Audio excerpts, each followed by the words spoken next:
Sir cheque deposit into bank transaction ఒకసారి explain చేయండి. Cheque deposited into bank. Okay, cheque deposited into bank అంటే ఇక్కడ మనకి రెండు ఇన్స్టెన్సెస్ ఉంటాయి. ఆ చెక్ వచ్చిన రోజే డిపాజిట్ చేసేసావా లేదా కొన్ని రోజులు ఆగిన తర్వాత డిపాజిట్ చేసావా, దీన్ని బట్టి మనం ట్రాన్సాక్షన్ రికార్డ్ చేసుకొని ఉంటాం. ఒకటి ఏంటంటే ఇప్పుడు ఫస్ట్ కేసు ఒక ఎగ్జాంపుల్ తీసుకుందాం. చెక్ మనకి డెటార్ నుంచి వచ్చింది, ఆ డెటార్ రవి అనుకోండి. చెక్ రిసీవ్డ్ ఫ్రమ్ రవి, ఓకేనా. ఆ రోజే మీరు డిపాజిట్ చేస్తారనుకోండి, ఎంట్రీ ఏం రాస్తాం? Bank account dot Ravi account, అక్కడితో అయిపోయింది.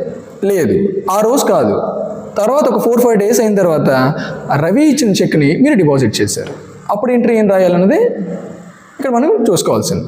మీరు ఫస్ట్ ఇక్కడ 2 పద్ధతులు ఉన్నాయి.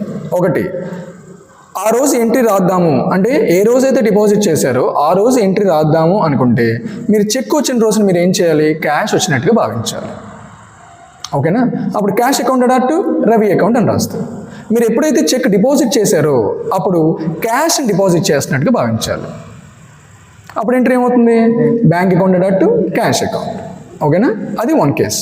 అలా కాదు, మీరు చెక్ వచ్చిన రోజుని డిపాజిట్ చేసేసాం అని భావించి ఆ రోజే మీరు bank account dot Ravi account అని రాసేసాం. ఈవెన్ దో మీరు ఒక 4-5 days తర్వాత మీరు చెక్ డిపాజిట్ చేసినా ఆ ఎంట్రీతో సరిపోతుంది. అంటే ఇప్పుడు ఏమవుతుంది? మీరు డిపాజిట్ చేసిన రోజున ఆ ఎంట్రీ ఏమీ ఇన్ఫర్మేషన్ రికార్డ్ చేయాల్సిన అవసరం లేదు, ఓకేనా. Thank you sir. ఓకే అమ్మా.